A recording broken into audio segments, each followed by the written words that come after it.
Yuk, firman Tuhan yang saya ingin sampaikan pada pagi hari ini adalah jangan menghakimi tapi saling membangun dalam iman. Katakan amin. Jangan menghakimi tapi saling membangun di dalam iman. Di dalam Injil Matius pasal 7 ayat yang ke-1 sampai yang ke-5 saya baca di sini. Jangan kamu menghakimi supaya kamu tidak dihakimi. Karena dengan penghakiman yang kamu pakai untuk menghakimi, kamu akan dihakimi. Dan ukuran yang kamu pakai untuk mengukur akan diukurkan kepadamu. Mengapa engkau melihat selumbar di mata saudaramu, sedangkan balok di dalam matamu tidak engkau ketahui? Bagaimana engkau dapat berkata kepada saudaramu, biarlah aku mengeluarkan selumbar itu dari matamu, padahal ada balok di dalam matamu. Hai orang munafik, keluarkanlah dahulu balok dari matamu, maka engkau akan melihat dengan jelas untuk mengeluarkan selumbar itu dari matamu. Salah satu serangan iblis melalui gereja-gereja adalah roh yang suka menghakimi. Telah menyerang banyak gereja-gereja. Kenapa saya sebut dan berani menyebut telah menyerang banyak gereja? Sebab kita sudah melihat sendiri dengan mata dan telinga kita sendiri. Itu terjadi di banyak gereja. Khususnya apabila ada seorang jemaat, pemimpin ataupun pendeta, pastor berpindah gereja, buka gereja, maka diumpatlah habis-habisan, maka dikritiklah habis-habisan, maka dibongkarlah semua kelemahan, kekurangan yang lama, sampah-sampah dibongkar balik untuk menjatuhkan jemaat itu, untuk menjatuhkan pemimpin ataupun pendeta yang keluar itu. Dan ini mencemarkan bukan hanya nama orang itu, tapi nama gereja. Dan ini yang terjadi banyak gereja. Untuk supaya menambahkan majority dalam gereja, mereka mengumpat, menghakimi, mengkritik, membuka selumbar-selumbar di mata gereja-gereja lain. Membuka selumbar-selumbar kecil di mata jemaat ataupun pendeta. Sedangkan Alkitab cakap, balok, kayu balak tuh besar ada di matamu. Macam mana mungkin kau buka selumbar di mata gereja lain kepada orang lain, sedangkan balok dosamu belum dihapuskan. Jadi Alkitab menjelaskan di sini supaya kita jangan saling menghakimi. Katakan amin. Banyak orang saling menjatuhkan, merusakkan nama baik gereja, aliran gereja diserang, pribadi orang diserang. Akibatnya terjadilah permusuhan, perpecahan dan dendam. Banyak pertemuan-pertemuan gereja mendoakan kesatuan gereja, betul?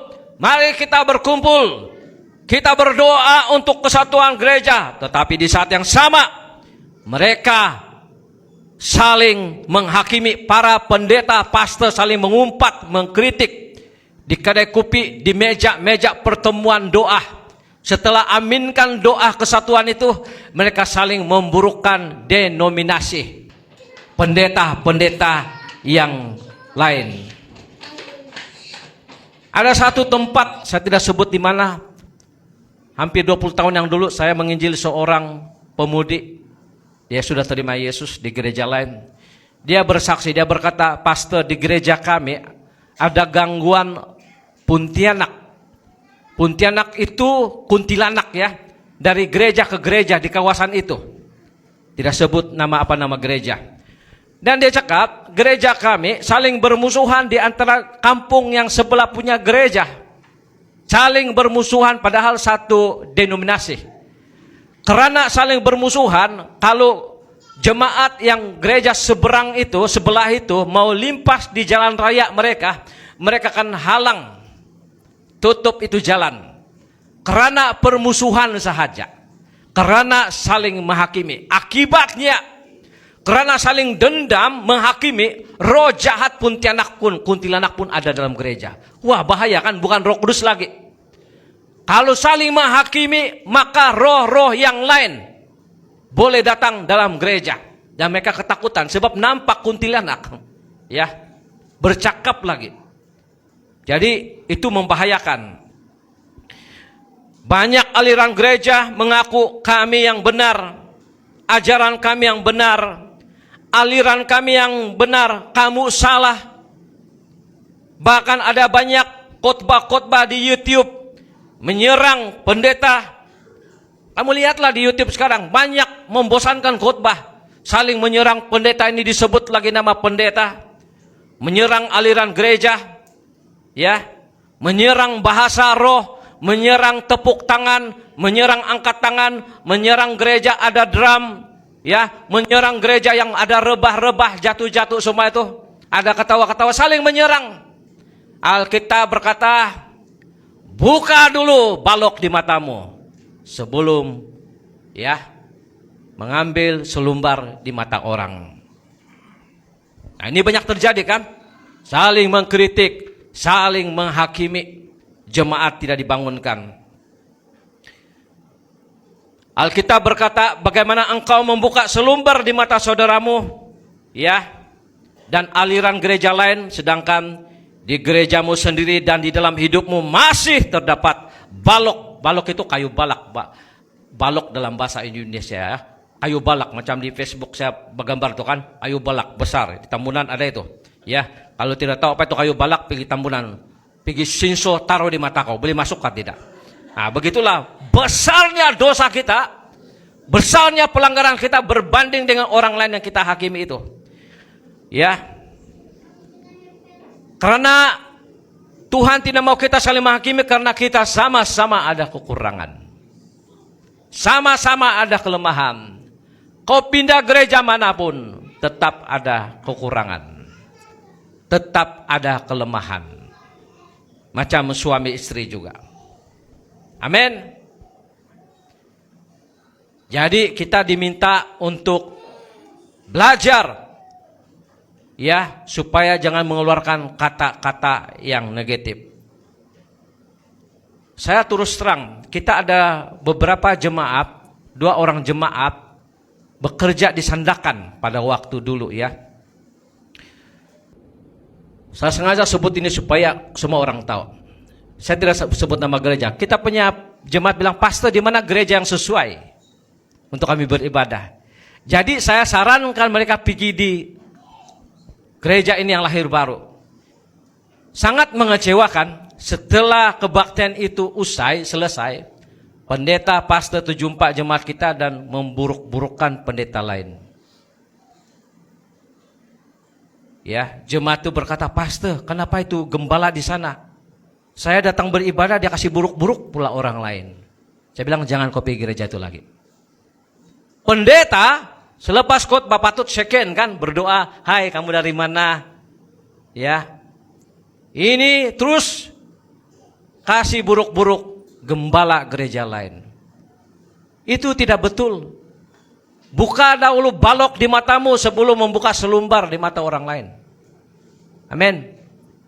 Tidak ada orang sempurna di dunia kecuali Yesus. Lebih baik kita saling mendorong. Alkitab meminta kita perlu fokus membuka balok-balok dosa dalam hidup kita dan gereja masing-masing. Katakan amin. Diri kita sendiri. Sebab itulah saya melarang sama sekali anggota gereja Faith Charismatic Assembly memburuk-burukkan orang lain. Jangan bergaul dengan orang yang suka mengkritik, menghakimi, karena itu akan membawa pengaruh kepada iman kita. Lidah yang suka menghakimi telah merusakkan banyak kesatuan gereja, sehingga banyak yang terluka, tidak percaya gereja lagi, dan mimbar-mimbar gereja dipenuhi hal-hal yang bukan Injil Yesus Kristus. Ada seorang pastor jumpa dengan saya. Ini betul, ya. Dia daripada aliran gereja lain. Dia cakap, pastor, bolehkah saya full time di gereja kamu? Saya bilang, Saya akan tanya senior pastor, kenapa? Saya full time di satu gereja, ada senior pastor saya tidak tahan. Walaupun dia senior pastor, selalu cakap negatif mengenai hamba-hamba Tuhan. Wah, dia pun tahu dia tidak tahan. Selalu cakap negatif, saya tidak tahan. Bagus kan nih hamba Tuhan? Dia sanggup berhenti pelayanan full time di sebuah gereja karena senior pastor dia suka cakap negatif. Jangan kamu berada di sebuah gereja yang penggembalaan dia cakap negatif. Kalau kau ada pendeta yang gembala kau cakap negatif, mengumpat, mengkritik, banyak pintu lagi, banyak gereja lagi di Malaysia ini. Amin. Yang hidup dalam kebenaran. Mulut yang negatif telah membawa perpecahan jemaat. Jauhilah orang yang bermulut negatif. Setengah orang beranggapan semua gereja banyak dosa dan menganggap dirinya benar sehingga dia tidak beribadah. Ini pun terjadi. Dia menganggap bahwa dirinya paling sempurna, semua gereja salah. Itu pun salah juga. Sehingga dia beribadah secara online saja. Karena dia bilang lebih baik online daripada pergi mana-mana gereja. Banyak dosa dia bilang. Macam dia tidak berdosa saja kan. Kita diminta datang ke gereja. Gereja adalah suatu bengkel. Tempat kereta-kereta rosak untuk dicat, di welding, diperbaiki, diobohol. Itulah nama dia gereja. Amin.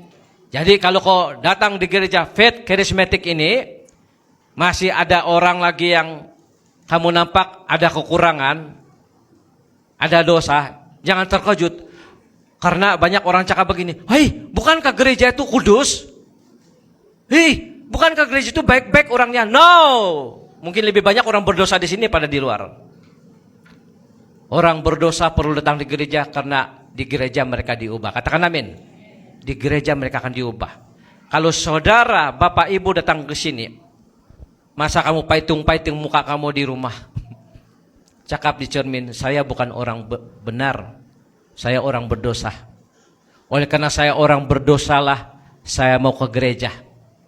Mungkin juga dalam 10 poin khotbah itu, 1 tak sangkut. Cakap kawan kau, 1 tak sangkut. Cukup sudah. Seropo bilang. 1 tersangkut cukup. Walaupun yang lain keras-keras enggak apa, kasih buang saja. Lebih baik lagi kamu dengar khotbah keras. Saya tidak paksa kamu terima ini. Tapi lebih baik lagi ada gembala yang jujur. Karena anak cucu kamu selamat. Walaupun ada khotbah yang keras enggak apa. Lain kali kamu dapat lakukan juga itu. Pelan-pelan. Nah, ini baru boleh pelan-pelan. Amin. Dan sama sekali tidak dikhotbahkan kebenaran. Jadi datang beribadah, jangan bilang online saja. Bikin sakit hati saya pergi gereja, banyak kekurangan. Ya, di mana kau berada, tidak ada yang sempurna. Kau pindah lagi gereja mana besok, sama juga. 3 bulan di sana, kau bilang saya mau jauh lagi, ada pula kekurangan dia di sini. Kalau mau betul-betul sempurna, ambil tali, ada cara dia. Ada di kedai hardware itu tali yang kuat sikit. Buat bulatan, ikat leher, pergi bunuh diri. Sempurna kau. Disempurnakan. Tapi entah di surga kan neraka lah. Kalau tidak mau dengar cakap negatif di dunia ini. Billy Graham pernah berkata, saya suka dengar khotbah Billy Graham. Dia berkata, ada 3 jenis orang yang mengejutkan di surga. Yang pertama, orang yang Anda harapkan ada di surga, tiada di surga.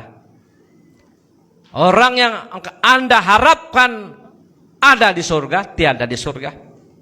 Yang kedua, orang yang Anda harapkan tiada di surga, yang kita hakimi, ada pula di sana. Dia bertobat. Yang kita mengumpat, mengkritik, ceritakan dosa-dosa dia, ada pula di sana. Dan yang terakhir yang mengherankan, Anda sendiri tiada di sana. Kamu sendiri tiada di sana. Mengherankan.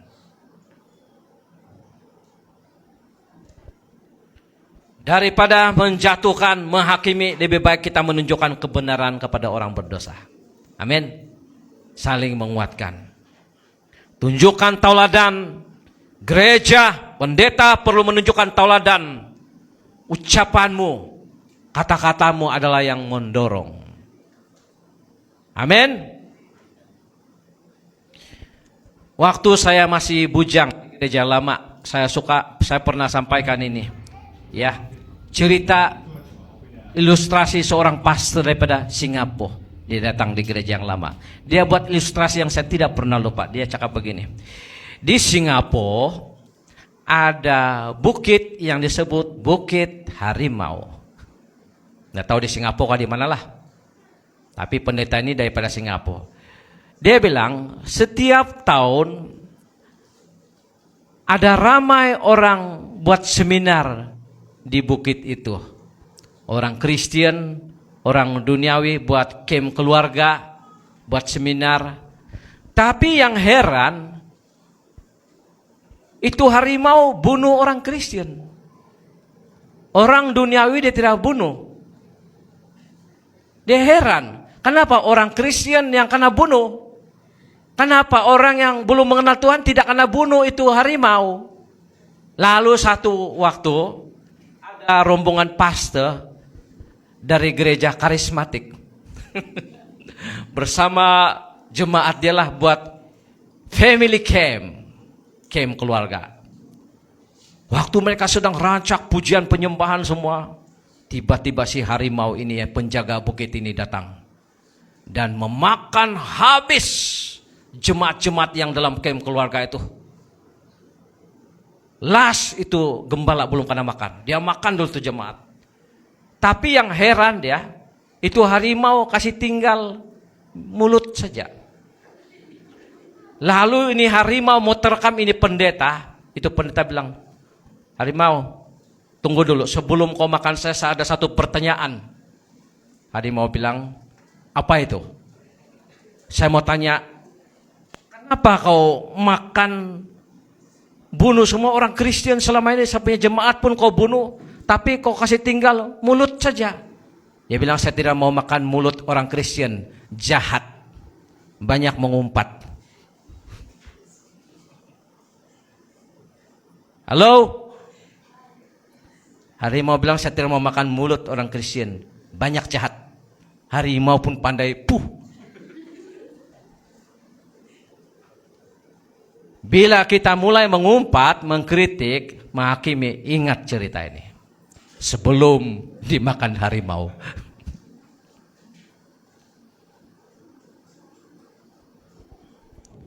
Amin. Jadi, daripada menjatuhkan, menghakimi, lebih baik kita menunjukkan kebenaran kepada orang berdosa. Sehingga hidup kita bersesuaian dengan firman Tuhan. Begitu banyak orang yang kita Injil, terima Yesus, walaupun dia merokok, dia mabuk, dia berzina. Sebelum kita menginjil ataupun time kita menginjil, mereka akan cakap, kau tahukah pastor, saya ini seorang pendosa, saya ini bermabuk-mabukan. Apa kita cakap selalu? Kita sabar kan? Betul kan? It's okay, tidak masalah itu. Pelan-pelan Tuhan boleh ubah kau, datang saya di gereja. Bukan begitukah kebiasaan kita? Betulkah? Betul kan? Tetapi setelah orang itu bertobat dan jatuh dalam kelemahan lagi, pemimpin ataupun pendeta bukan main diburuk-buruk, diambil lagi dosa-dosa lama dia, dibongkar balik. Salah gunakan bibir. Padahal waktu dia baru bertobat ataupun kita menginjil, it's okay, Tuhan mengasihi kau, mengampuni kau, kau pemabuk, kau penjudikan, datang saja di gereja, datang saja, kita sabar kepada dia. Setelah dia bertobat dan buat kesilapan, kita hamburkan, kita ceritakan hal-hal yang negatif. Itulah banyak gereja sekarang kan, hal-hal negatif. Saya lebih suka ada jemaat pemabuk, peminum, daripada ada jemaat yang cakap negatif. Orang pemabuk, Bapak Richard contohnya aku pemabuk, mustahil kau bawa si Bapak Sinus ya sama si Bapak Onus bilang, mari kita pergi minum. Tidak, kau buat dosa kau sendiri sembunyi-sembunyi lagi, betul kan? Tapi yang mengumpat, dia bawa ramai-ramai di kedai kopi, betul kan? Dia akan mempengaruhi 1/3 malaikat di surga, itulah Lucifer. Jatuh, memberontak kepada Tuhan. Mulut akan mempengaruhi terang-terang. Sedangkan kalau kau berbuat dosa pribadi, kau tidak akan mempengaruhi orang lain. Kau malu lagi jemaat terlibat. Kau urus sendiri, sembunyi-sembunyi lagi, betul? Tapi kalau mengumpat, kita telepon sebanyak mungkin orang, macam direct selling, sebanyak mungkin kau boleh bawa, very good. Sebab itulah Tuhan berkata, lebih baik lagi seorang penyesat itu lehernya diikat dan dibuang ke laut daripada dia menyesatkan salah satu daripada anak-anakku ini. Amin. Oleh sebab itu tahun 2025 ini, selain daripada tema kita adalah berdoa sampai alami penerobosan, jauhilah orang yang negatif, orang yang macam ini semua, karena boleh menghilangkan iman kita di hadapan Tuhan. Dengarlah khotbah-khotbah yang membangun di YouTube, bukan yang saling memburuk-burukan. Banyak tuh saling memburuk-burukan. Apa itu bahasa roh, dia tafsir lagi, dia Tuhan be, boleh menafsir, lain kali dia tafsir Tuhan lagi. Begitu luar biasa kan? Sepatutnya khotbah di YouTube tuh membangun. Amin. Bukan mau cari apa itu? Please subscribe, like and share. Mau untung saja. Mau cari kesempatan. Jangan kamu like, share khotbah-khotbah demikian. Tidak membangun. Oleh sebab itu, mari kita sebagai anak Tuhan persembahkan hidup kita, terutama bibir kita, untuk kemuliaan Tuhan. Katakan amin. Beri kemuliaan pada Tuhan.